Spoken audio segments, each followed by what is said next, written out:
Hello students, welcome to WB exam portal. তো আজকে আমরা কিন্তু পেজ নম্বর 134, যেটা ইউথের বুকসে ম্যাগনিফিকেশান বলে স্টার্ট আছে, সেইখান থেকে আমরা আজকে আমাদের ভিডিওটা স্টার্ট করছি তোমাদের 1072 দাগ থেকে। অ্যাকচুয়ালি এর আগে যে তোমাদের দাগ নম্বরগুলো আছে এটা আলোর পার্ট, তো সেই দাগ নম্বরগুলো কিন্তু আমি তোমাদের অলরেডি ভিডিওতে করিয়ে দিয়েছি। তোমরা যদি না খুঁজে পাও ডিসক্রিপশান বক্স এবং ফার্স্ট যে তোমাদের কমেন্ট আছে সেই কমেন্টে পিন করে দেখো, ওগুলো লিঙ্ক দেওয়া আছে। আলো এবং প্রতিসারণ, আলো এবং প্রতিফলন বলে লিঙ্ক দেওয়া আছে, ওটাকে দেখে নাও। ওটা ইউথ থেকেই করানো ছিল, ঠিক আছে? তো মাঝখানে আমি গ্যাপ দিয়েছিলাম, আবার তোমাদের আলোটাকে স্টার্ট করা হলো। আজকে টোটাল যা প্রশ্ন আছে সেগুলো ভালো করে করো, এগুলো টপ লেভেলের প্রশ্ন, পুরো পার্টটাকেই করানো হয়েছে। এরপর আরেকটা ভিডিও আসবে, আলো তোমাদের কমপ্লিট হয়ে যাবে, ঠিক আছে? তো আজকের যে ভিডিও আছে সেটা দেখো, আর প্রত্যেকটা প্রশ্ন আগে নিজেরা ট্রাই করো, তারপর আমি সলিউশন বলে দেবো, সেটাকে দেখো। চলো, তো প্রথমে তোমরা ট্রাই করো, তারপরে আমার সলিউশন দেখো। ছবির উচ্চতার সাথে বস্তুর উচ্চতার অনুপাতটিকে কী বলা হয়? অর্থাৎ প্রতিবিম্ব, ঠিক আছে, প্রতিবিম্ব উচ্চতা আর তার সাথে বস্তু উচ্চতা, ঠিক আছে? প্রতিবিম্ব উচ্চতার সাথে বস্তু উচ্চতা, এই যে তোমাদের অনুপাত, এই অনুপাতকে কী বলা হয়? অনুপাতকে আমরা বলি বর্ধন। কি বলি আমরা? বর্ধন, ঠিক আছে, বর্ধন বলি। এখন দেখো, এই বর্ধনের ইংরাজি হচ্ছে লিনিয়ার ম্যাগনিফিকেশান, ঠিক আছে? বর্ধনকে লিনিয়ার ম্যাগনিফিকেশান বলা হয়, পরাবর্ধন বলা হয়। তুমি যদি গুগল দিয়ে বাংলা করো, তুমি পরাবর্ধন শব্দটা পেয়ে যাবে, ঠিক আছে? পরাবর্ধন বলা হয়, বা বলা হয় রৈখিক। এই লিনিয়ার শব্দের অর্থ হচ্ছে রৈখিক, ঠিক আছে? রৈখিক বর্ধনও বলা হয়। আচ্ছা, বর্ধনের আরেকটা ফর্মুলা আছে, এটা তো গেল তোমাদের প্রতিবিম্ব উচ্চতা বাই বস্তু উচ্চতা। আরেকটা ফর্মুলা হয়, সেটা হচ্ছে প্রতিবিম্ব দূরত্ব,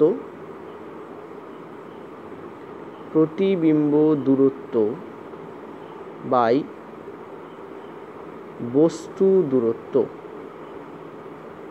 ঠিক আছে? প্রতিবিম্ব দূরত্ব বাই বস্তু দূরত্ব মানে যাই হোক না কেন, প্রতিবিম্ব উপরে থাকবে, পয়েন্ট টু বি নোটেড। অনেক সময় ডাইরেক্ট দেয় এবং বস্তুটাকে উপরে দিয়ে দেয়, তা কিন্তু নয়। প্রতিবিম্ব উচ্চতা বাই বস্তু উচ্চতা, আর কি হয়? প্রতিবিম্ব দূরত্ব বাই বস্তু দূরত্ব। যারা আমার ক্লাস দেখো বা সেই 2019 থেকে দেখে আসতো, আমি তো আজ থেকে ক্লাস করাচ্ছি না, 2019-এ আমার মানে জবে রেলের নোটিফিকেশান বেরোয়নি। আমি তোমাদের বলেছিলাম আবারও বেরোবে, এবং আমি ক্লাস করাতে স্টার্ট করেছিলাম, তারপরে নোটিফিকেশান বেরিয়েছিল, ঠিক আছে? তো 2019 থেকে যারা আমার ক্লাস দেখছো তারা জানো যে এটা আমি অনেক আগে করেছি, আর আমার সবথেকে বেশি ক্লাস আলোর উপরেই আছে, তারপরে আছে পিরিয়ডিক টেবিলের উপরে। তো আলোর উপরে ক্লাস আমি অনেক করিয়েছি, ঠিক আছে? ইনফ্যাক্ট তো যদি সেই ক্লাসগুলো কেউ দেখে থাকো তাহলে কারোরই প্রবলেম হওয়ার কথা নয়। নেক্সট প্রশ্ন, ম্যাগনিফাইং গ্লাস হলো কি? কোনটাকে ম্যাগনিফাইং গ্লাস বলি? দেখো, উত্তল লেন্সকে আমরা ম্যাগনিফাইং গ্লাস হিসাবে চিহ্নিত করি। কেন? কারণ উত্তল লেন্সের ক্ষমতা আছে ম্যাগনিফাই করার। ম্যাগনিফাই মানে কি? বড় করে দেখানোর ক্ষমতা, ঠিক আছে? বড় করে দেখানোর ক্ষমতা। ক্লিয়ার হয়েছে? দেখানোর ক্ষমতা, ওকে। তো অ্যাকচুয়ালি ম্যাগনিফাইং গ্লাস, যেটা কিনা বিভিন্ন তোমাদের ব্যবহার করা হয় আণুবীক্ষণিক যন্ত্রে, সেটা কিন্তু অ্যাকচুয়ালি উত্তল লেন্সই হয়, কনভেক্স লেন্স।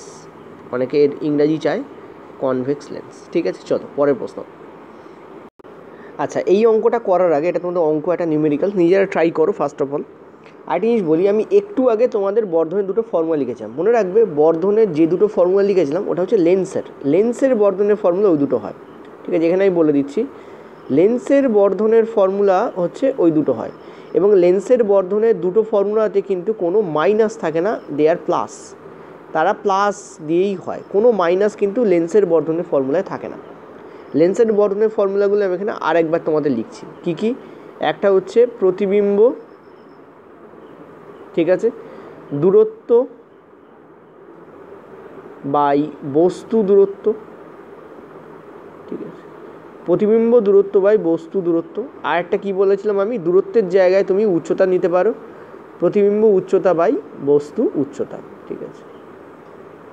গোলাপে না কিন্তু, প্রতিবিম্ব দূরত্ব নিতে পারো বা প্রতিবিম্ব উচ্চতা নিতে পারো, আর বস্তু দূরত্ব নিতে পারো অথবা বস্তু উচ্চতা নিতে পারো, যে কোনো একটা নাও, তুমি লেন্সের বর্ধন পেয়ে যাবে। কিন্তু দেখো, এটা যেই আমি লেন্সের বর্ধনের জায়গায়, এইটা যদি আমি লেন্সের বর্ধনের জায়গায় আমি যদি বলি দর্পণের বর্ধন, ঠিক আছে? আমি যদি বলি দর্পণের বর্ধন, ওকে, দর্পণের বর্ধন, ঠিক আছে?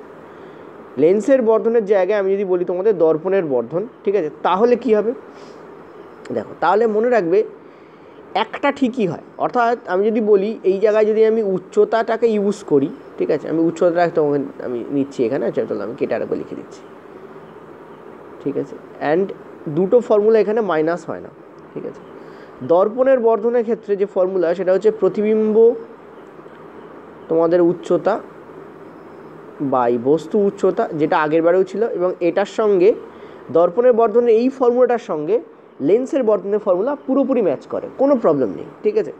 দর্পণের বর্ধনের এই ফর্মুলার সঙ্গে লেন্সের বর্ধনের ফর্মুলা পুরোপুরি ম্যাচ করে, কিন্তু দর্পণের বর্ধনের আরেকটা যে ফর্মুলা আছে তাতে মাইনাস চলে আসে, যেটা লেন্সে আসে না, ঠিক আছে। প্রতিবিম্ব, ঠিক আছে, দূরত্ব এটা মাইনাসে র্যাঙ্ক করে, প্রতিবিম্ব দূরত্ব বাই বস্তু দূরত্ব, ঠিক আছে। এবং এক্ষেত্রে মনে রাখবে এটা কী হয়, তোমাদের মাইনাসে র্যাঙ্ক করে। এই পার্টটা একটু মাথা রাখবে, পরীক্ষার সময় কিন্তু গুলিয়ে যায়, ওকে। তো এইখানে আমাদের এই দুটো ফর্মুলা ইউজ করতে হবে একই সাথে, তবেই আমরা অ্যান্সার পাবো। আর এখানে দেখো দর্পণের উপর বেস করে বলা রয়েছে, ক্লিয়ারলি দেখতে পাচ্ছ এখানে কোথায় গেল আয়না, এই যে আয়না মানি দর্পণ, ক্লিয়ার, আয়না মানি হচ্ছে দর্পণ, ওকে। আয়না আর দর্পণ তো সেম, সবাই জানো, ঠিক আছে। তো আয়না বা দর্পণের বর্ধনের ফর্মুলা এই দুটো হয়, এবং দুটো ফর্মুলা কি আমাদের নিড টু ইউজ ইট, ঠিক আছে, ওকে। চলো ইউজ করা যাক তাহলে, চলো ইউজ করা যাক, নিজেরা ট্রাই করো, আমি এটা মুছে দিচ্ছি, নিজেরা ট্রাই করো, হিন্টস পেয়ে গেছো, এবার ট্রাই করো নিজেরা, ওকে। আশা করি বুঝতে পারছো, এবার ট্রাই করো। দেখো ভিডিও পুরোটা দেখবে, নইলে কিন্তু পিডিএফে সবটা দেওয়া সম্ভব হয় না, এই যে মুছে দিলাম এই পার্টটা কিন্তু পিডিএফে থাকবে না, ঠিক আছে। এবার আমি আরেকবার লিখছি তোমাদের সুবিধার জন্য, যে আমরা কি দেখলাম, যে আয়নার যে বর্ধন, আমি আয়না বলে একবার উল্লেখ করছি, আয়নার বর্ধন, ঠিক আছে, বর্ধন না ধ পরের বার ধ বর্ধন।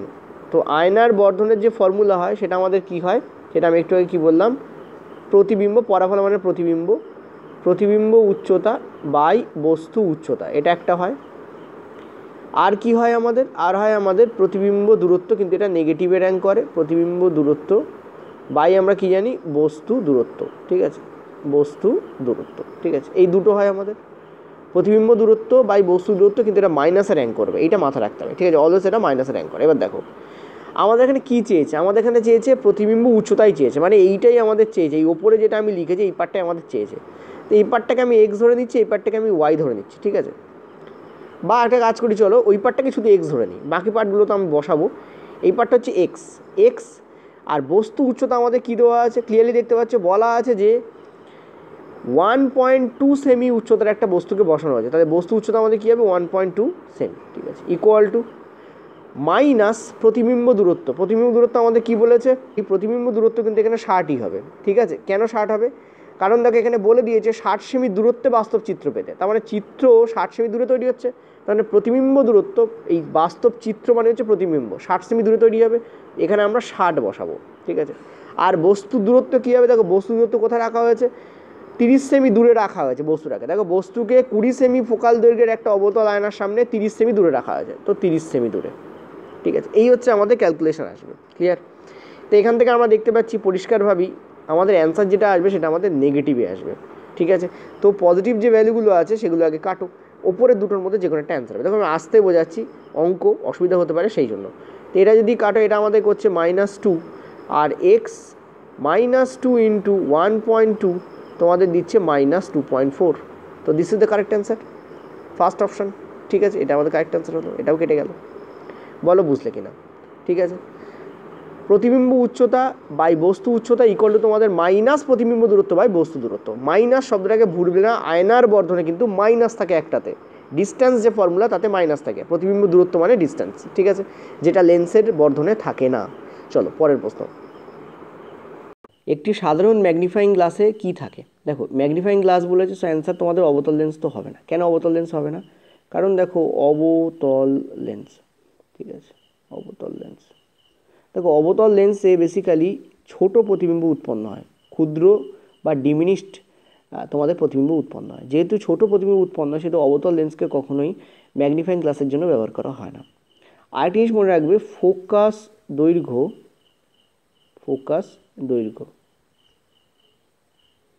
যত বাড়বে তত কিন্তু বর্ধন ক্ষমতা কমবে, ঠিক আছে, বর্ধন কমবে, এই পার্টটাকে মনে রাখবে, ফোকাস দৈর্ঘ্য যত বাড়বে বর্ধন কিন্তু তত কমবে, এই দুটো পয়েন্টের উপর এখানে প্রশ্নটাকে দেওয়া হয়েছে, ঠিক আছে।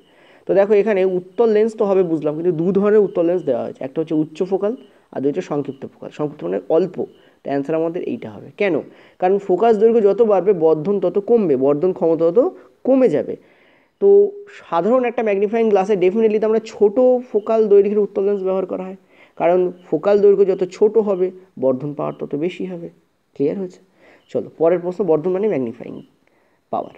নেক্সট বলছে যে যখন একটি বস্তুকে একটি উত্তল লেন্সের কোথায় রাখা হয়, যখন চিত্রটা কী হবে, পরাবর্তিত হবে মানে ম্যাগনিফাইড হবে, ভার্চুয়াল হবে মানে অসৎ হবে, ঠিক আছে।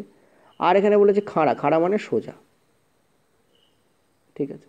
তো অ্যান্সার আমাদের কী হবে? অ্যান্সার আমাদের এ হবে। একটা জিনিস একটু বলি, যদি আমি এখানে উত্তল লেন্স তোমাদের এঁকে দেখাই, এই হচ্ছে তোমাদের সাপোজ ধরো উত্তল লেন্স, তার ঠিক মাঝখানে যে বিন্দু থাকে, ঠিক আছে, এই বিন্দুটাকে আমরা বলি বেসিক্যালি সি, ঠিক আছে। এই সিকে অপটিক্যাল কেন্দ্র বলা হয় বেসিক্যালি, ঠিক আছে। অপটিক্যাল কেন্দ্রটাকেই সি বলে ডিনোট করা হয়, অপটিক্যাল সেন্টার। এবার দেখো অপটিক্যাল সেন্টারের সামনে যদি ও থাকে, সেহেতু অনেক সময় এই সি বিন্দুটাকে ও দিয়ে ডিনোট করা হয়, ঠিক আছে। তো সেটা খুব কমই করা, যেমন এখানে করা হয়েছে। তো যদি এখানে থাকতো এফ এবং সি এর মধ্যে, সেটাও অ্যান্সার হতো, কারণ একই জিনিসকে বোঝাচ্ছে। এফ এবং ও এর মধ্যে বলেছে, তাও অ্যান্সার ঠিক আছে। যদি বলতো এফ এবং লেন্সের মধ্যে, তাও অ্যান্সার ঠিক আছে, কারণ ও বলো আর সি বলো এই বিন্দুটা হচ্ছে লেন্সের একটা পার্ট। তখন এখানে বস্তুকে কোথায় বসাতে হবে? এইরকম পজিশনে কোথাও বস্তুটাকে বসাতে হবে, ঠিক আছে। এফ এবং সি এর মাঝখানে কোথাও বস্তুটাকে বসাতে হবে, তাহলেই কিন্তু আমরা একমাত্র কী পাবো? ভার্চুয়াল বা অসৎ প্রতিবিম্ব পাবো। মনে রাখবে, উত্তল লেন্সে এফ এবং সি এর মাঝখানে বসালে তবেই একমাত্র অসৎ এবং সোজা প্রতিবিম্ব পাওয়া যায়, এবং সেটা ম্যাগনিফাইডও হয়, ঠিক আছে। বাকি সব ক্ষেত্রে সৎ প্রতিবিম্ব পাওয়া যায়। এসব তো বহু আগের কথা, অনেকবার তোমাদের বলেছি, ঠিক আছে। চল পরের প্রশ্ন। একটি ভার্চুয়াল মানে হচ্ছে অসৎ, ঠিক আছে, আর খাড়া মানে হচ্ছে সোজা। তো বলছে তোমাদের একটি ভার্চুয়াল এবং খাড়া চিত্রের জন্য দর্পণের বর্ধন অলওয়েজ কী হবে? দেখো এই হচ্ছে আমাদের প্রিন্সিপাল অ্যাক্সিস, যাকে এক্স ওয়াই দিয়ে ডিনোট করা হয়। মনে রাখবে, এক্স ওয়াইয়ের ওপরে কিন্তু সোজা এবং অসৎ প্রতিবিম্ব অবস্থান করে। ওপরে থাকলে আমরা তাকে পজিটিভ নেই, ঠিক আছে। ওকে, জাস্ট মিনিট। তো ওপরে থাকলে আমরা তাকে কী নেই? পজিটিভ নেই। আর নিচে থাকলে আমরা তাকে কী নেই? নেগেটিভ নেই, ঠিক আছে। নেগেটিভ যদি হয় তাহলে সেটা হবে সৎ এবং উল্টো, সেটা হবে সৎ এবং উল্টো। আর সৎ এবং উল্টো প্রতিবিম্ব অলওয়েজ প্রিন্সিপাল অ্যাক্সিস মানে এক্স ওয়াই নিচে অবস্থান করে, ঠিক আছে। এখানে বলেছে খাড়া এবং ভার্চুয়াল, তো অ্যান্সার আমাদের ধনাত্মক হবে, অর্থাৎ পজিটিভ হবে। পরের প্রশ্নে চলো। পরের প্রশ্ন কী বলছে? একটি চামচ বাঁকা দেখায় কেন জলে? দেখো আমরা চামচকে দেখছি, অর্থাৎ আমাদের চোখ বায়ুতে আছে ডেফিনেটলি, তাই না? আর জলের মধ্যে আছে চামচ, অর্থাৎ আমরা বায়ু থেকে জলে দেখছি, ঠিক আছে। তার মানে তুমি ক্লিয়ারলি দেখো এখানে মাধ্যম পরিবর্তিত হচ্ছে, ঠিক আছে। আর মাধ্যম যখন পরিবর্তিত হয় তখন আলোরশ্মি বেঁকে যায়, আমরা জানি। আর এই বেঁকে যাওয়াকে কী বলা হয়? প্রতিসরণ বলা হয়, রিফ্র্যাকশান বলা হয়, ঠিক আছে। তো কারেক্ট অ্যান্সার আমাদের কী হবে? বি, রিফ্র্যাকশান, ঠিক আছে। চলো পরের প্রশ্ন। পরের প্রশ্ন, নিচের কোনটি হীরের স্পার্কিংয়ে অবদান রাখে না? অর্থাৎ কোনটার কারণে হীরের স্পার্কিং হয় না? স্পার্কিং বলতে কি হীরে চকচক করে, ওটাকে স্পার্কিং বলা, অ্যাকচুয়ালি এটাকে স্পার্কলিং বলা উচিত। তো এখানে স্পার্কিং দিয়েছে। তো হীরের স্পার্কিংয়ে কোনটা অবদান রাখে না, মানে কোনটার কারণে হীরে চকচক করে না? দেখো হীরে চকচক করার কারণ হচ্ছে টোটাল ইন্টারনাল রিফ্লেকশন, এটাকে বলা হয় টোটাল ইন্টারনাল রিফ্লেকশন। এর ইংরেজিগুলো আমি লিখে দিচ্ছি, ঠিক আছে। টোটাল, মোট মানে টোটাল, ঠিক আছে। Total, just minute. হ্যাঁ, তো টোটাল ইন্টারনাল রিফ্লেকশন, ঠিক আছে। টোটাল ইন্টারনাল রিফ্লেকশন এটা কারণ হয়। নেক্সট হচ্ছে হীরের উচ্চ প্রতিসরাঙ্ক, আমরা একটু আগে দেখলাম 2.42 হয় এর প্রতিসরাঙ্ক, যেটা মোটামুটি আমরা চারপাশে যা জিনিস দেখি তার মধ্যে হায়েস্ট হয়। সব থেকে হায়েস্ট বলবো না, বাট হায়েস্ট এটা, ঠিক আছে। নেক্সট হচ্ছে বিচ্ছুরণ, ডিসপারশন, বিচ্ছুরণের ওখানে ইংরাজি ডিসপারশনই দেওয়া ছিল, গুগল নিলে বিচ্ছুরণই নেয়। আর হীরের নিম্ন প্রতিসরাঙ্ক, দেখো হীরের প্রতিসরাঙ্ক নিম্ন নয়, তো এইটাই আমাদের কারেক্ট অ্যান্সার হবে। এইটা হীরের থাকে না, ফলে এইটা হীরের স্পার্কিংয়ে অবদান রাখে না। এ, বি এবং সি অবদান রাখে, এইটা অবদান রাখে না। সো বাকিগুলো কেটে যাবে, এটা আমাদের অ্যান্সার হবে। এবার দেখো মোট বা টোটাল ইন্টারনাল রিফ্লেকশন কাকে বলে, এটা একটু বলে দিই। এটা নিয়ে আমার সেপারেট ভিডিও আছে, তোমরা একটু ডিসক্রিপশন বক্স চেক করো, সমস্ত লিঙ্ক আমি ওখানে দিয়ে রাখছি, ঠিক আছে। দেখো একটা জিনিস বলি, এই হচ্ছে সাপোজ ধরো সারফেস 1, এটা হচ্ছে সারফেস 2, এটা হচ্ছে ধরো সারফেস 3, ঠিক আছে। ওকে, আচ্ছা, এই হচ্ছে তোমাদের নর্মাল বলতে কি একটা পারপেন্ডিকুলার, এটাও তোমাদের নর্মাল পারপেন্ডিকুলার, এটাও তোমাদের নর্মাল মানে অভিলম্ব। একটা দাগ যেটা পারপেন্ডিকুলার মানে লম্বভাবে টানা হয় সেটাকে আমরা অভিলম্ব বলি, এগুলো সব অভিলম্ব, ঠিক আছে। আচ্ছা, এইটা হচ্ছে তোমাদের আপতিত রশ্মি, এটা হচ্ছে তোমাদের কি আপতিত রশ্মি। প্রথমে রশ্মিটা এরকম ছিল, তারপরে রশ্মিটা এরকম হলো, তারপরে রশ্মিটা এরকম হলো, ঠিক আছে। তিনটে কেস আমি এখানে আঁকছি। ফার্স্ট কেসে দেখো রশ্মি এরকম ছিল, দ্বিতীয় কেসে দেখো রশ্মি এরকম, তৃতীয় কেসে দেখো রশ্মি এরকম, হয়েছে ক্লিয়ার? আচ্ছা, এবার আমি তোমাদের রিফ্র্যাক্টেড রশ্মি আঁকছি, প্রতিসারণ আঁকছি, প্রতিসারিত রশ্মি আঁকছি। এটা কি হবে দেখো, একটা জিনিস বলি, এখানে তোমাদের ঘন থেকে ঘন মাধ্যম থেকে লঘু মাধ্যমে যাচ্ছে, তো আমি সেগুলো আগে লিখে নিই, ঠিক আছে। প্রত্যেকটা ক্ষেত্রে আমরা কি করছি, ঘন থেকে লঘুতে যাচ্ছি, এটা ঘন আর এটা হচ্ছে লঘু, এটা ঘন এটা হচ্ছে লঘু। আগে ব্যাপারটা বোঝো, তারপর আমি এর সঙ্গে রিলেটেড অন্য ইনফরমেশানগুলো সব দিয়ে দেবো, চিন্তার কোনো কারণ নেই, আমার ক্লাস দেখছো, ঠিক আছে। লঘু, ঠিক আছে। এইবার চলো, আচ্ছা কোন কালিটা ইউজ করি, চলো এই কালিটা ইউজ করি। দেখো আমরা জানি যখন ঘন থেকে লঘুতে যায় আলোকরশ্মি, যখন ঘন থেকে, এটা আলোকরশ্মি, এটা আলোকরশ্মি, এটা আলোকরশ্মি, আলোকরশ্মি যখন ঘন থেকে লঘুতে যায় তখন কী হয়, সেটা নর্মাল থেকে দূরে বেঁকে যায়, তার মানে এক্ষেত্রে কী হবে, দূরে বেঁকে যাবে, ঠিক আছে। এইভাবে সাপোজ ধরে বেঁকে গেল, দেখো বেঁকে গেছে, এই পথে যাওয়া উচিত ছিল, মানে এর সোজা পথে যাওয়া উচিত ছিল, না হয়ে নর্মাল থেকে দেখো দূরে বেঁকে গেছে। এখানে দেখো আরও দূরে বেঁকে যাবে, ঠিক আছে। এখানে দেখো কী হবে, আরও দূরে বেঁকে যাবে, সাপোজ ধরো এটা তোমাদের বেঁকে গেছে, এইভাবেই বেঁকে গেছে সাপোজ ধরো, ঠিক আছে। ক্লিয়ার হয়েছে?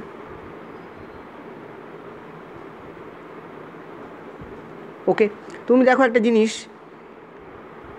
এটা কতটা বেঁকেছে ভালো করে বুঝবে, এটা কতটা বেঁকেছে। দেখো এটা তোমাদের বেঁকেছে, এই পরিমাণ বেঁকেছে, যখন অ্যাঙ্গেল ছিল এই, এটাকে আমি বলি আমরা অ্যাঙ্গেল অফ ইনসিডেন্ট আই, এটাকে বলা অ্যাঙ্গেল অফ প্রতিসারণ বা অ্যাঙ্গেল অফ রিফ্র্যাকশন আর। এখানে দেখো অ্যাঙ্গেল যত বড় হচ্ছে, দেখো আই যত বড় হচ্ছে, দেখো রিফ্র্যাকশন তত কী হচ্ছে, বেড়ে যাচ্ছে, দেখো, ঠিক আছে। এবার দেখো ক্লিয়ারলি এখানে এই আয়ের জন্য এখানে অ্যাঙ্গেল অফ রিফ্র্যাকশন আমাদের 90 ডিগ্রি হয়ে গেছে, ঠিক আছে। এখানে অ্যাঙ্গেল অফ আই মানে এইটা পড়ছে বলেই তো এটা বাঁকছে, ঠিক আছে। তো ক্লিয়ারলি দেখো এখানে অ্যাঙ্গেল অফ আয়ের জন্য এখানে অ্যাঙ্গেল অফ আর অর্থাৎ প্রতিসারণের যে কোণের মান সেটা 90 ডিগ্রি হয়ে গেছে। তো মনে রাখবে ঘন মাধ্যম, point to be noted, total internal reflection ঘন মাধ্যম থেকে লঘু মাধ্যমে যখন হয় তখনই হয়। তো টোটাল ইন্টারনাল রিফ্লেকশন ঘন মাধ্যমে সেই আই এর মানকে বলা হয় বা অ্যাঙ্গেল অফ ইনসিডেন্স বা সেই আপতন কোণের মানকে বলা হয়, যে কারণে প্রতিসারণ কোণের মান 90 ডিগ্রি হয়। প্রতিসারণ কোণের মান কত হয়, 90 ডিগ্রি। আমি আরেকবার বলছি, আইয়ের যে মানের জন্য, আইয়ের যে মানের জন্য আর এর মান 90 ডিগ্রি হয়, সেই মানটা মানে এক্সকে আমরা বলি সংকট কোণ। কি বলি আমরা, সংকট কোণ বা ক্রিটিক্যাল অ্যাঙ্গেল। সেই কোণটাকে আমরা কি বলি, সংকট কোণ বা ক্রিটিক্যাল অ্যাঙ্গেল। ওকে, এবার এই ক্রিটিক্যাল অ্যাঙ্গেল যদি, ঠিক আছে, এখানে আইয়ের যে মান যার জন্য আর এর মান 90 ডিগ্রি হচ্ছে তার থেকেও আমরা বেশি নেই, দেখো এখানে আরও বেশি হয়ে গেছে, আগে দেখো একটু কম ছিল, এখানে দেখো আরও বেশি হয়ে গেছে। তো এখানে আই দেখতে পাচ্ছ সংকট কোণের থেকেও বেশি, এখানে আইয়ের মান কি গ্রেটার দ্যান ক্রিটিক্যাল অ্যাঙ্গেল। তখন কি হয়, রশ্মি যেটা রিফ্র্যাক্টেড হচ্ছে সেটা আর লঘু মাধ্যমে যায়ই না, সেটা কি করে আরও বাঁকবে। তো বেঁকে কি করে, সেম মিডিয়ামে সেটা ফিরে আসে, সেম মিডিয়ামে সেটা কি করে, ফিরে আসে, ঠিক আছে। এই যে রশ্মি দেখো যাওয়া উচিত ছিল লঘু মাধ্যমে, কিন্তু এই কালো দাগটা থেকে বাঁকতে বাঁকতে বাঁকতে বাঁকতে সেটা কী হয়েছে, লাল দাগের নিচে চলে আসে, অর্থাৎ যে মাধ্যমে ঘন মাধ্যমে ছিল তো ঘন মাধ্যমেই ফিরে আসে। এই রকম ঘটনাকে আমরা বলি টোটাল ইন্টারনাল রিফ্লেকশন। দেখো ঘন মাধ্যমে ছিল তো এটা দেখো ঘন মাধ্যমেই ফিরে আসে। এই রকম পার্টকে আমরা কি বলি, এরকম ব্যাপারটাকে আমরা কি বলি, আমরা বলি টোটাল ইন্টারনাল রিফ্লেকশন, ঠিক আছে। এটাকে আমরা কি বলি, টোটাল ইন্টারনাল রিফ্লেকশন। আর এই ক্ষেত্রে আয়ের মান যা হয় এই জায়গায় আর এর যে মান সেটা সেম হয়ে যায়, আর এই আর তখন আর রিফ্র্যাকশনকে ডিনোট করে না, তখন রিফ্লেকশনকে ডিনোট করে, ওই জন্য এটা প্রতিফলন হয়ে যায়, তখন আর প্রতিসরণ হয় না। যদি এটা লঘু ঘন থেকে লঘুতে থাকতো তখন তাকে আমরা প্রতিসরণ বলতাম, কিন্তু এখন যেটা দেখো এক মাধ্যম থেকে আরেক মাধ্যমে যায়নি, সেম মাধ্যমের মধ্যেই দেখো প্রতিফলিত হচ্ছে তখন এটাকে আই আর এটাকে রিফ্লেকশন বলা হয়। এটা আপাতন, এটা তখন প্রতিফলন কোণ হয়ে যায়। ঠিক আছে, এবার দেখো টোটাল কেন, কারণ এখানে যতটা আলোক রশ্মি যাচ্ছে ততটাই আলোক রশ্মি এখানে ফিরে আসছে, ওই জন্য টোটাল বলা হয়। এই যে টোটাল টার্মটা দেওয়া হয়েছে এই কারণে দেওয়া হয়।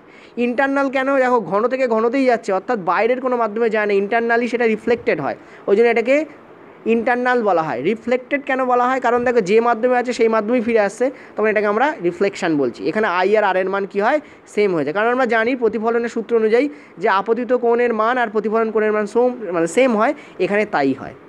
ক্লিয়ার হচ্ছে? আর এই ঘটনাটাকে আমরা কি বলি, ইন্টারনাল রিফ্লেকশন বলি, টোটাল ইন্টারনাল রিফ্লেকশন বলি। টোটাল ইন্টারনাল রিফ্লেকশনের কারণে কী কী হতে পারে সেটা নিয়ে তোমাদের আমি নেক্সট দিন ভিডিও দেবো। একটা এক্সাম্পল দিচ্ছি, সেটা হচ্ছে মরুভূমিতে যে মরিচিকা দেখা যায় সেটাই টোটাল ইন্টারনাল রিফ্লেকশনের কারণেই হয়। ঠিক আছে, আরও অনেক এক্সাম্পল আছে, নেক্সট দিন তোমাদের ক্লাসে রাখবো। ঠিক আছে, চল পরের প্রশ্ন। বাতাসের পরম প্রতিসরণ সূচক কোনটা, অর্থাৎ রিফ্র্যাক্টিভ ইন্ডেক্স, ঠিক আছে, কোনটা সেটা তোমাকে জিজ্ঞেস করা হয়েছে। দেখো বাতাসের যে রিফ্র্যাক্টিভ ইন্ডেক্স হয় সেটা এইটা হয় 1.0003, ঠিক আছে, এটা বাতাসের হয়। আর যদি শূন্যের ধরো, শূন্য মাধ্যমে রিফ্র্যাক্টিভ ইন্ডেক্স কত হয়, সেটা পারফেক্ট 1 হয়। ঠিক আছে, পারফেক্ট কী হয়, 1 হয়। ওকে, রিফ্র্যাক্টিভ ইন্ডেক্স কাকে বলা হয়, শূন্য মাধ্যমে আলোর বেগ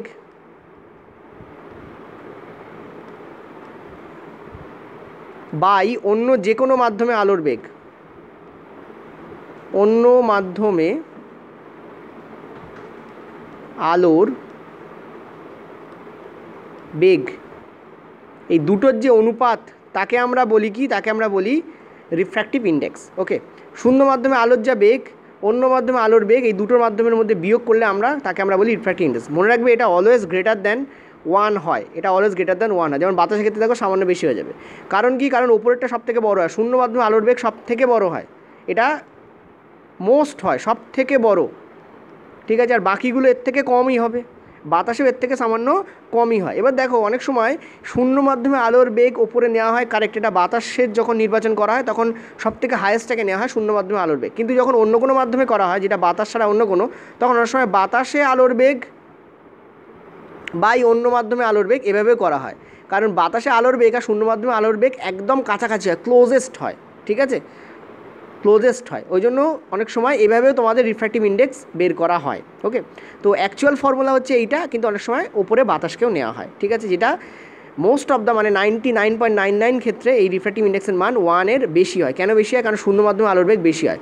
ওপরে যদি বড় সংখ্যা থাকে আর নিচে যদি ছোট সংখ্যা থাকে, তাহলে ডেফিনেটলি ভাগ করলে সেটা কী হবে, 1-এর থেকে বেশি ভ্যালুই দেবে, সেই কারণে এটা বড় হয়। ওকে, চলো পরের প্রশ্ন। নেক্সট পেজ, নিচের কোনটি তাপের সাথে সম্পর্কিত নয়। দেখো তোমরা দেখতে পাচ্ছ এখানে পরিবহনশীল, পরিচলনশীল, বিকিরণশীল, এই তিনটে হচ্ছে তাপের সঙ্গে সম্পর্কিত। ঠিক আছে, তাপ এক জায়গা থেকে অন্যত্র শিফট করার জন্য বা যাওয়ার জন্য এই তিনটে পদ্ধতিকে ব্যবহার করে। একটা হচ্ছে পরিবহন, পরিচলন এবং বিকিরণ।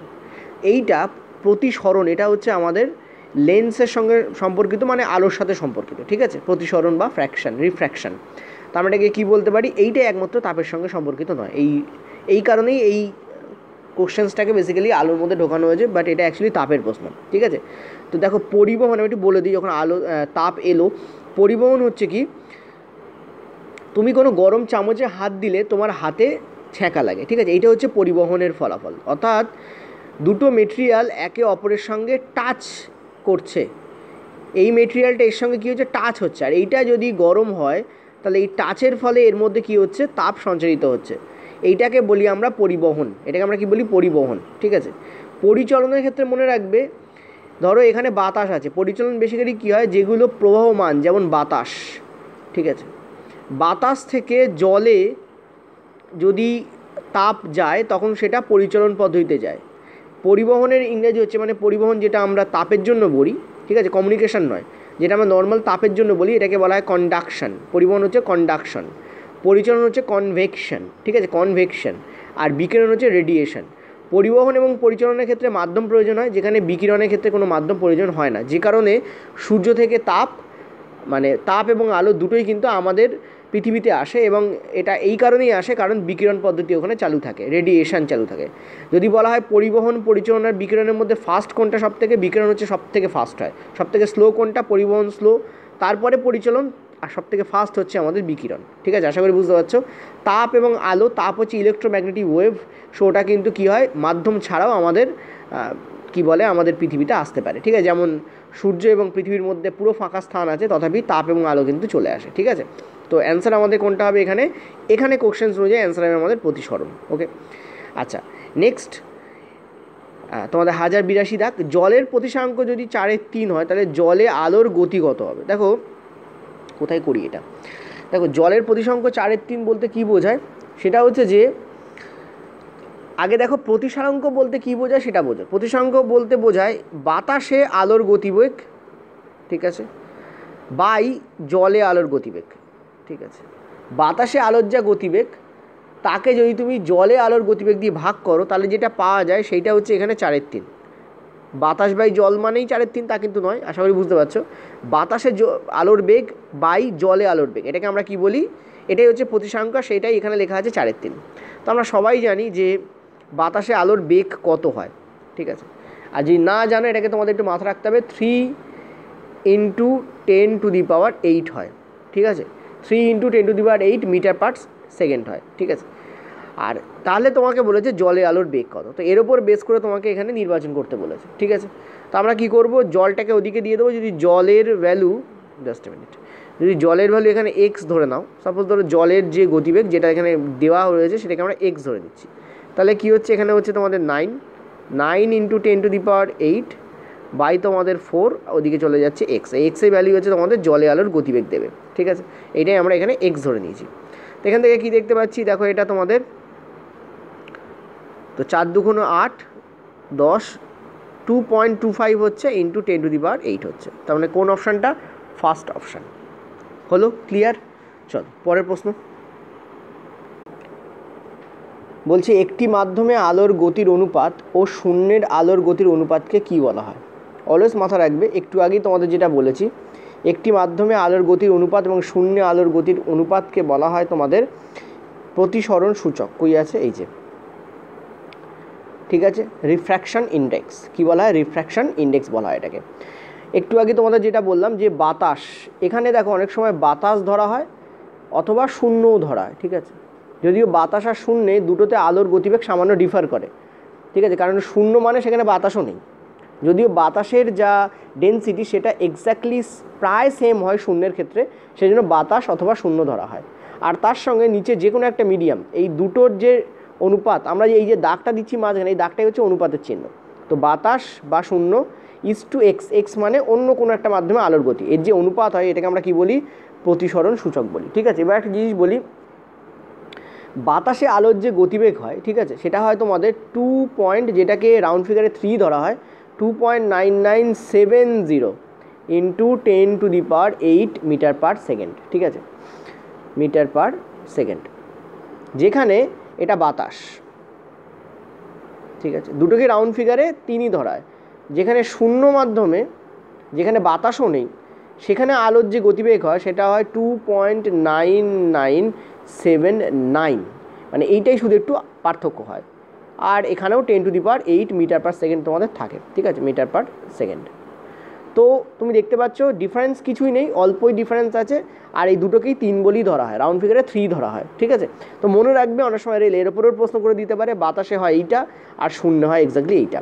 আর বাতাস বা শূন্যের সাথে অন্য কোনো মাধ্যমের যদি অনুপাত নেই তাহলে আমরা সেটাকে বলি প্রতিসরণ সূচক। এর আগে যে প্রশ্নটা ছিল সেটা এর উপরে বেস করেই ছিল। নেক্সট প্রশ্নটা, এটাও খুব ভালো প্রশ্ন, খুবই ভালো প্রশ্ন, এই প্রশ্নগুলো রিয়েলি খুব ভালো প্রশ্ন। এখানে বলছে যে কোনো মাধ্যমের পরম প্রতিসরণ সূচক সর্বদা কী হয়। মনে রাখবে যে কোনো মাধ্যম, ঠিক আছে, সেটা পরম প্রতিসরক সূচক যেটা হয় সেটা কিন্তু তোমাদের হয় একাধিক হয়। সেটা কী হয়, তোমাদের একাধিক হয়, বাতাস এবং শূন্য বাদ দিয়ে। বাতাস এবং শূন্য ছাড়া অন্য যে কোনো মাধ্যমের যদি তুমি চাও পরম প্রতিসরণ সূচক বার করতে, তখন সেটা একাধিক হয়। বাতাসের কেন হয় না, কারণ দেখো বাতাস বা শূন্য বাই বাতাস বা শূন্য যদি করো, কারণ আমরা প্রতিসরণ সূচকের সংজ্ঞায় কী পেলাম, বাতাস নিয়েই বলছি আমি, বাতাস আর যে কোনো অন্য একটা মাধ্যম। তো বাতাস একটা মাধ্যম, আর একটা মাধ্যম যদি বাতাসই হয়, তাহলে দুটো তো সেম হবে, তো সেম টু সেম কেটে গিয়ে 1ই দেবে তোমাকে, ঠিক আছে। সেই জন্য এটাকে স্ট্যান্ড বাই ধরা হয়, তো যেটাকে স্ট্যান্ড বাই ধরা হয় সেটার আর প্রতিসাঙ্ক বার করা হয় না, ঠিক আছে। বাতাস বা শূন্য তার সাথে নিচে যদি তুমি অন্য একটা কোনো মিডিয়াম দাও, ঠিক আছে, তাহলে তাদের যা অনুপাত দাঁড়ায় সেটা অলওয়েজ কী মনে রাখবে, একাধিক হয়, একের বেশি হয়। এটা কেন হয়?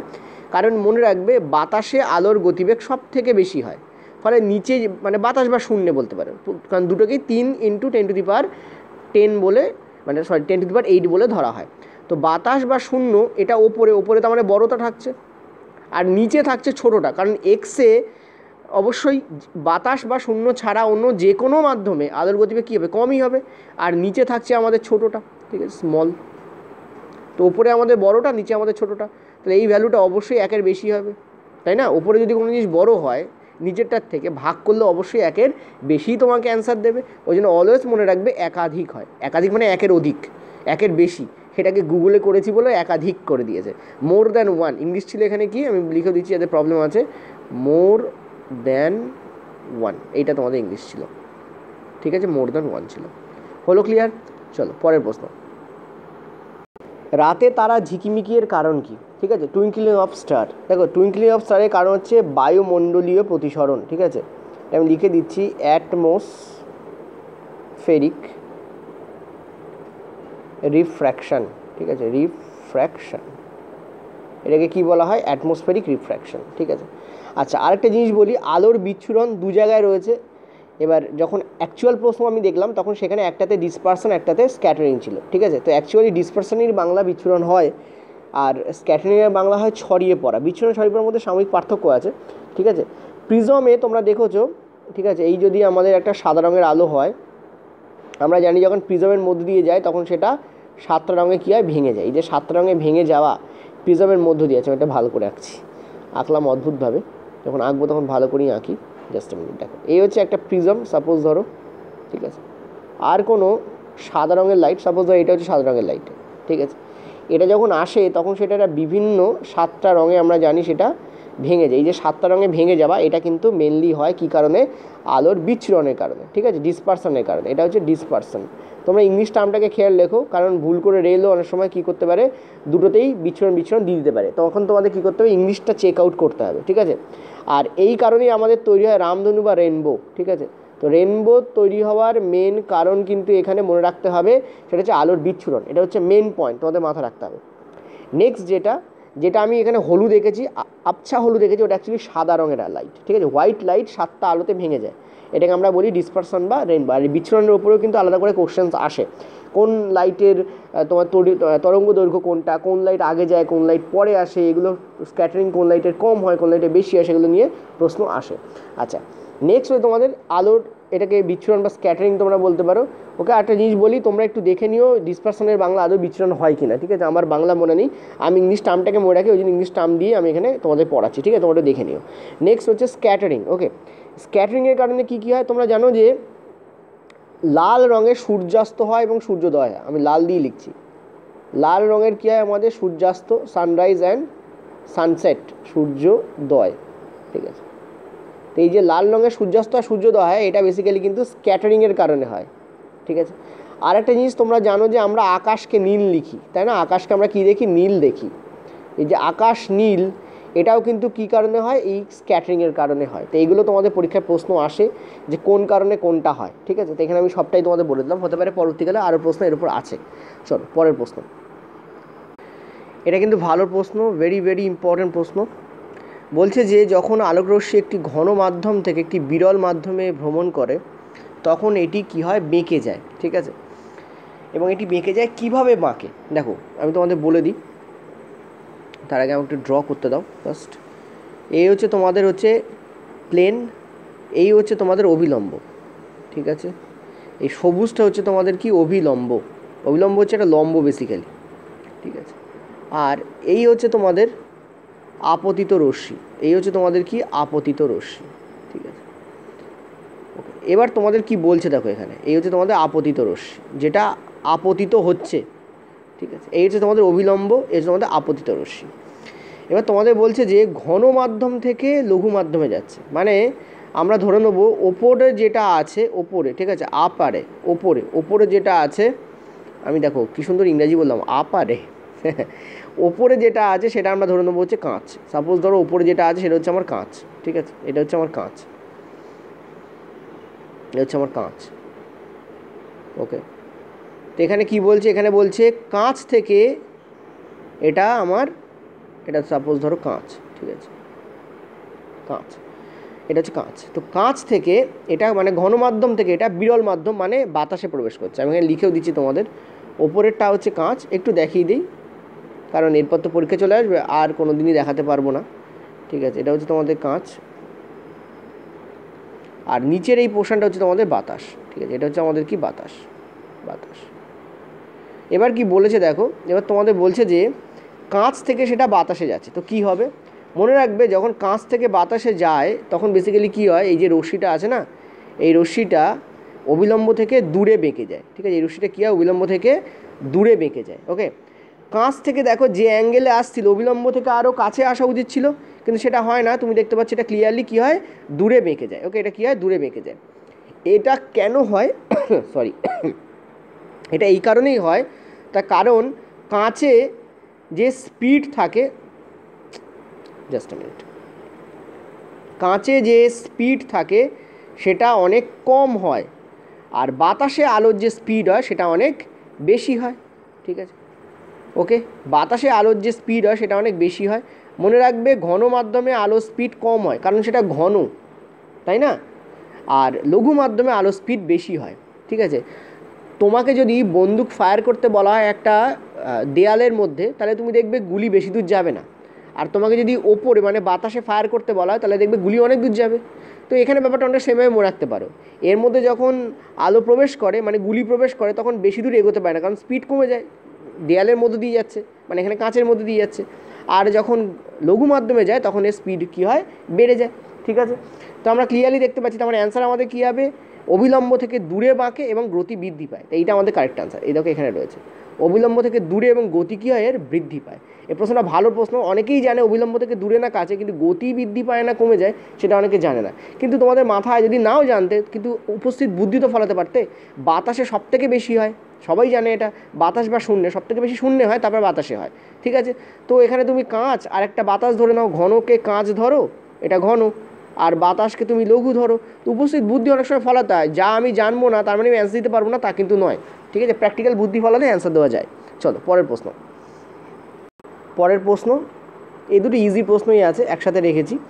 কোনো মাধ্যমের আলোক রশ্মি যখন বাঁকে তখন সেই বাঁকাকে কি বলা হয়, একটু বাংলা এদিক ওদিক হয়েছে, তো সবাই জানো বাঁকাকে বলা হয় প্রতিসরণ, তো অ্যান্সার আমাদের প্রতিসরণ হবে। আচ্ছা, একটা তোমাদের প্রতিফলন ছিল, ঠিক আছে, এখানে দুটোই প্রতিসরণ হয়ে গেছে, এটা মিস্টেক হয়েছে অ্যাকচুয়ালি, প্রতিফলন করে নিও তোমরা, ঠিক আছে, এটা প্রতিফলন করে নাও। একটা তোমাদের প্রতিসরণ ছিল, একটা তোমাদের প্রতিফলন ছিল, তো অ্যান্সার আমাদের কী হবে, প্রতিসরণ হবে। ক্লিয়ার।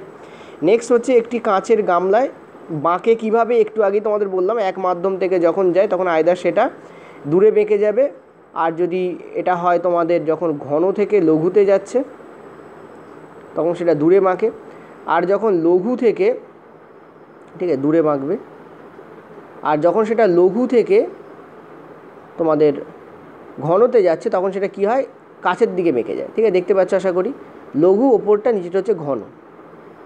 এইটা হচ্ছে মাঝখানে যে দাগটা নিয়েছে এটা হচ্ছে অবিলম্ব বা স্বাভাবিক বলা হয়, একে নর্মাল বা স্বাভাবিক বলা হয়। গুগল এটাকে স্বাভাবিক বলে অনেক সময় বাংলা করে ফেলে, কারণ নর্মাল শব্দটা লেখা থাকে, এর ইংরাজি হচ্ছে নর্মাল। এই যে স্ট্রেট যে লাইনটা ভার্টিক্যালি, এটার ইংরাজি হচ্ছে নর্মাল, ওই জন্য গুগল অনেক সময় বাংলা করে স্বাভাবিক দিয়ে দেয়, ঠিক আছে, কিন্তু এর অ্যাকচুয়াল বাংলা হচ্ছে অবিলম্ব। তো এই অবিলম্ব, এই যে এক্স ওয়াই যদি আমি লিখি এখানে এক্স ওয়াই, এই এক্স ওয়াই লাইনটা হচ্ছে অবিলম্ব, ঠিক আছে। ক্লিয়ার হয়েছে আশা করি। চলো পরের প্রশ্ন, একটু আগে দেখেছি সব। নেক্সট হচ্ছে একটি কাঁচের গামলায় যদি একটা লেবুকে রাখা হয় তখন বাইরে থেকে দেখলে ওর আকারের প্রকৃত আকারের চেয়ে বড় মনে হয় লেবুটাকে, এটা কেন হয়, যে কারণে তোমাদের একটু আগে বললাম যে লাঠিটা বেঁকে যায়, ঠিক আছে, কেন হয় সেটা, কারণ দেখো একটা জিনিস, তুমি দেখছো বাতাস থেকে, ঠিক আছে, তুমি দেখছো কী থেকে, বাতাস থেকে, আর লেবুটা রয়েছে জলের মধ্যে, তো ক্লিয়ারলি মাধ্যম চেঞ্জ হচ্ছে, মানে এখানে হচ্ছে কি, প্রতিসরণ হচ্ছে, ঠিক আছে। চলো পরের প্রশ্ন, বলছে যে হীরার পরম প্রতিসরণ সূচক কোনটা। মনে রাখবে যে হীরের যে প্রতিসরণ সূচক হয় সেটা ব্যাপক হাই হয়, ঠিক আছে, সেটা প্রায় 3-এর কাছাকাছি হয়। তো এখানে দেখো 3-এর কাছাকাছি কোনটা আছে, তো অ্যান্সার তোমাদের এখানে এই যে এইটা আমাদের কারেক্ট অ্যান্সার হবে। ঠিক আছে, 3-এর কাছাকাছি, ক্লোজ টু 3, তো 2.42 এটা হচ্ছে আমাদের কারেক্ট অ্যান্সার হবে। ঠিক আছে, কয়েকটা জিনিস লিখে দিচ্ছি, যেমন তোমাদের যদি বলা হয় বরফ, আচ্ছা বাতাসেরটা আগে লিখি, বাতাসের 1ই হয়, 1.00003 হয় অ্যাকচুয়ালি। ঠিক আছে, বাতাসের ক্ষেত্রে এগুলো একটু মুখস্থ রাখবে, দিয়ে দিতে পারে। বরফ, আইসের তোমাদের হয় 1.31, ওয়াটার জলের ক্ষেত্রে তোমাদের হয় 1.33, এগুলো একটু মনে রাখবে, অনেক সময় পরীক্ষা হলে দিয়ে দেয়। ঠিক আছে, এই 3টে মনে রাখলেও হবে।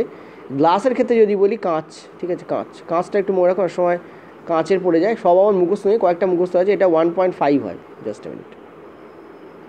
কাঁচের ক্ষেত্রে তোমাদের কী হয় 1.5 সামথিং হয়, তো 1.5 মনে রাখলেও হবে।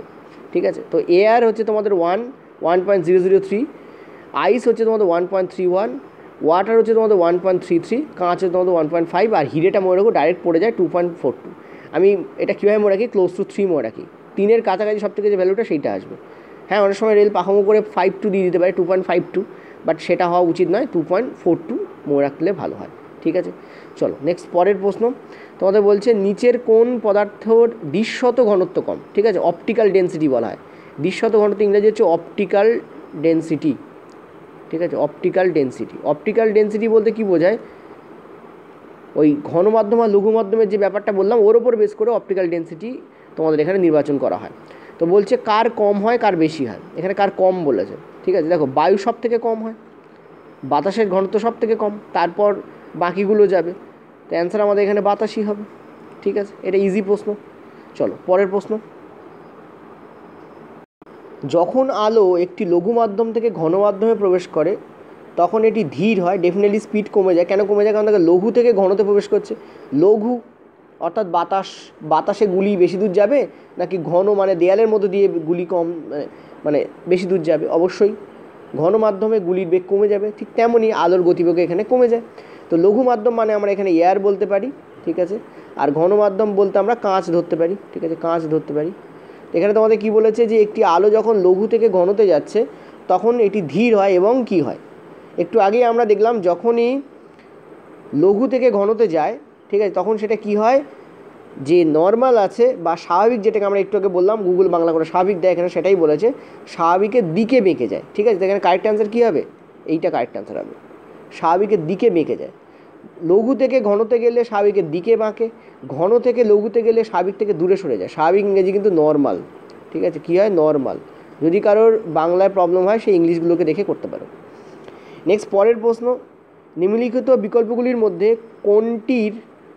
কোনটি প্রতিসারাঙ্কের সঠিক আরোহী ক্রমকে, আচ্ছা বাংলা কি বলেছে, এটা ইংরাজি বলেছে অ্যাসেন্ডিং অর্ডার। আচ্ছা, অ্যাসেন্ডিং অর্ডার প্রকাশ করতে বলেছে এবং বাম থেকে ডানে যাবে, অর্থাৎ বাম দিক থেকে ডান দিকে অ্যাসেন্ডিং অর্ডার হবে, অর্থাৎ সব থেকে ছোটোটা তোমার থাকবে বাম দিকে, সব থেকে বড়োটা থাকবে, বেশিটা থাকবে তোমার ডান দিকে। ঠিক আছে, ওকে।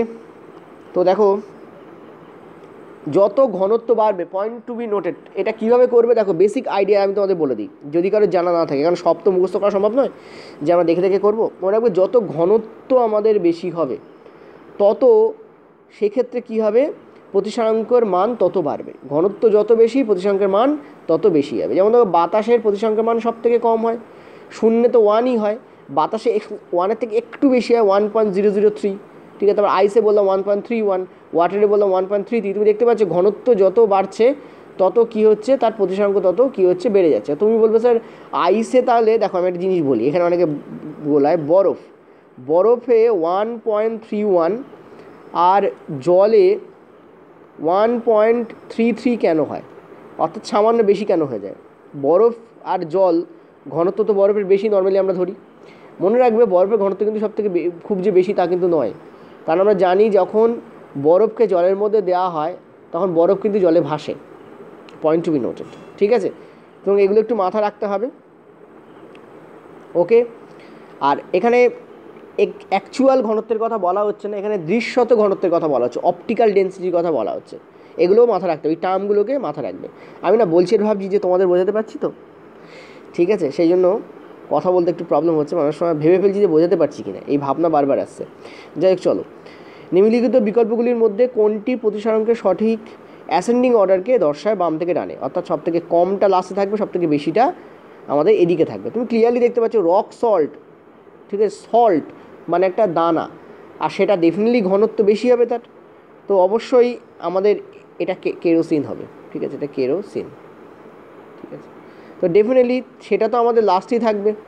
তো প্রথমে আমাদের বরফই আসবে, কারণ বরফের ঘনত্ব এর মধ্যে সব থেকে কম, ঠিক আছে। তো বরফ আমাদের সব থেকে প্রথমে যাবে, যার ঘনত্ব সব থেকে কম, তারপর কেরোসিন, তারপর বেনজিন, তারপর রক সল্ট, ঠিক আছে। This is the correct order, D আমাদের এখানে কারেক্ট অর্ডার হবে, ঠিক আছে।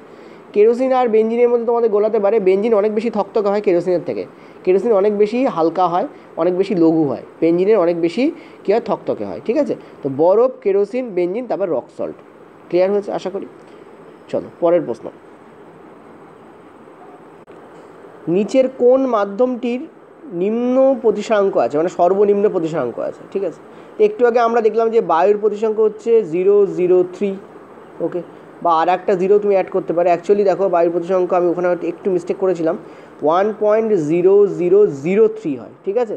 বায়ুর প্রতিসাঙ্ক কী হয়, 1.0003 হয়। পিডিএফে আমি ঠিক করে দিচ্ছি এটা, যদি ওখানে আমার একটা জিরো বাদ পড়ে যায় তো, ওকে।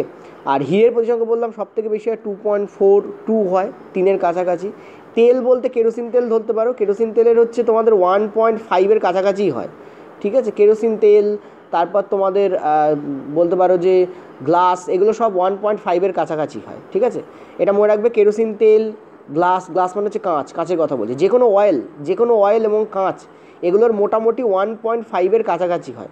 গ্লাসের তো 1.5-এর বেশি হয় ইনফ্যাক্ট, ঠিক আছে। এইভাবে মনে রাখতে পারো, ডাইরেক্ট মনে থাকবে না সব কটা ভ্যালু, এইভাবে মনে রাখতে পারো তুমি। কেরোসিন তেল, টারপিন তেল, তারপরে তোমাদের বেনজিন, এগুলো সব তেলের পর্যায়ে পড়ে।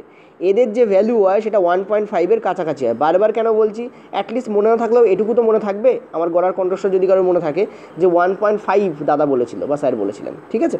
চলো, তো এটা তোমাদের তেল কী হবে, 1.5-এর কাছাকাছি হয় তেলের। আর পেট্রোলও তো আমরা 1.5-এরই মোটামুটি কাছাকাছি হবে। ক্লিয়ার হয়েছে আশা করি, যদি পেট্রোল একটু গাঢ় হয়। যাই হোক, তো আমাদের অ্যান্সার এখানে কোনটা হবে, বায়ু আমাদের কারেক্ট অ্যান্সার হবে, ওকে। আচ্ছা, এখানে যদি শূন্য থাকতো অ্যান্সার, শূন্য মাধ্যম, তাহলে কিন্তু শূন্য মাধ্যমে আমাদের সব থেকে কম হয়, শূন্য মাধ্যমে আমাদের সব থেকে কম হয়, সর্বনিম্ন, সব থেকে নিম্ন মানে কিসের হয়, শূন্য মাধ্যমের হয়, এটা মনে রাখবে। নেক্সট হচ্ছে পরের প্রশ্ন, তারপর বাতাস হয়। যে ক্ষেত্রে একটি আপতিত রশ্মি এবং প্রতিফলিত রশ্মি বা প্রতিসারিত রশ্মি একই পৃষ্ঠে অবস্থান করে, দেখো আমরা প্রতিফলন এবং প্রতিসারণের যে সূত্র পাই, তার যে প্রথম সূত্র সেটা দুটো ক্ষেত্রেই ম্যাচ হয়ে যায়। প্রতিফলনের যে ফার্স্ট সূত্র আর প্রতিসরণের যে ফার্স্ট সূত্র, দুটো ক্ষেত্রেই ম্যাচ হয়। দুটো ক্ষেত্রে আমাদের কি বলে, প্রতিফলনের ক্ষেত্রে বলা হয় আপতিত রশ্মি, প্রতিফলিত রশ্মি আর অবিলম্ব, এই তিনটে একই সমতলে অবস্থান করে। আর প্রতিসরণের ক্ষেত্রে বলা হয় আপতিত রশ্মি, অবিলম্ব আর প্রতিসারিত রশ্মি, এই তিনটে একই সমতলে অবস্থান করে। এক্ষেত্রে প্রতিফলিত রশ্মি বলি প্রতিফলনের ক্ষেত্রে, ওক্ষেত্রে প্রতিসরণ বলে প্রতিসারিত রশ্মি বলি, এই তিনটে একই সমতলে অবস্থান করে। অর্থাৎ আপতিত রশ্মি আর প্রতিফলিত রশ্মি বলো আর প্রতিসারিত রশ্মি বলো, দুটোই একই সমতলে অবস্থান করে উভয় ক্ষেত্রেই, প্রতিসরণের ক্ষেত্রেও অবস্থান করে, প্রতিফলনের ক্ষেত্রেও অবস্থান করে। তোমরা যদি নর্মাল মাধ্যমিকের বই খোলো, তাহলে প্রতিফলন আর প্রতিসরণের সূত্রের যে প্রথম সূত্রটা, সেটা দুটো ক্ষেত্রেই ম্যাচ করে যায়, ঠিক আছে। ওই যে মনে রাখতে সুবিধা হতো, পরেরটার ক্ষেত্রে মনে রাখতে আমাদের একটু অসুবিধা হতো, মনে করে দেখো। চলো পরের প্রশ্ন। আচ্ছা, এটা আমাদের আজকে লাস্ট প্রশ্ন, ঠিক আছে। যার প্রভাবে আলো মাধ্যমগুলির সীমানা বরাবর বেঁকে যায়। দেখো এই প্রশ্নটা রিপিটেডই প্রশ্ন, এর আগে 1100 দাগ আমি বাদ দিয়েছি সেম কারণে, কারণ রিপিটেড ছিল তাই, ঠিক আছে। এই প্রশ্নটাকে বাদ দেইনি কেন, এই প্রশ্নটা একটু আলাদা টাইপের, মানে প্রশ্নটা একই প্রশ্ন অন্যভাবে দেওয়া হয়েছে এখানে। অনেকে বলবে স্যার মাধ্যমগুলির সীমানা বরাবর বলতে আপনি কী বোঝালেন। তো এইটা ধরো আমাদের কাঁচ, আর ঠিক এর কিনারায় যদি কোনো আলোক রশ্মি পড়ে, তাহলে কী হয়, এই যদি আমাদের অবিলম্ব হয়, তাহলে আমরা জানি সেটা কী হয়, অবিলম্বের দিকে বেঁকে যায়। দেখো, ঠিক আছে, দিকে বেঁকে গেল। লঘু থেকে ঘনতে আসলে আমরা কি বললাম, অবিলম্বের দিকে বেঁকে যাবে, ওকে। এইটা হচ্ছে, তার মানে এখানে বেঁকে যাচ্ছে, সেটাকে আমরা কী বলি, প্রতিসরণ বলি। এটা কেন হয় বেসিক্যালি, এরকম প্রশ্ন দিতে পারে যে প্রতিসরণের মূল কারণ কী, সেটা হচ্ছে দুটো মাধ্যমে আলোর গতিবেগের পার্থক্য। আলো লঘু মাধ্যমে স্পিডে চলে, ঘন মাধ্যমে তার স্পিড স্লো হয়ে যায়। এই গতিবেগের পার্থক্যের কারণেই আলোর রশ্মি বেঁকে যায় বেসিক্যালি, ঠিক আছে। তো এই ঘটনাটাকে আমরা কী বলি, প্রতিসরণ বলি। তো এইটাই আমাদের আজকে লাস্ট প্রশ্ন ছিল, 1100 দাগ আমি বাদ দিয়েছি কারণ রিপিটেড প্রশ্ন ছিল তাই, ঠিক আছে। তো থ্যাংক ইউ। আর পিডিএফ তোমাদের একটু পরে দিয়ে দেওয়া হচ্ছে, ডাউনলোড করে নিয়ে পড়তে থাকো।